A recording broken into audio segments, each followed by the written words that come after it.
मी सामान्य नाही देतो की मी वंचित ठेवलंय तुम्ही शाय ह्यांनी त्यांनी लावली त्यांची बाईट घ्या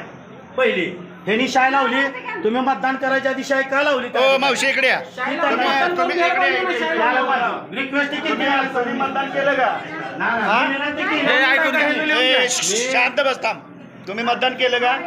मग तुम्ही शाय कशी लावली तुम्हाला शाय लावली मतदान केलं नाही तुम्ही हा ठीक आहे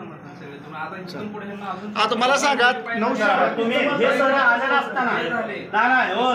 यावर कसं आहे ऐका ना नाही स्वारीचा विषय नाही स्वारीचा विषय नाही होतच नाही 938 ला कशी होते परमिशन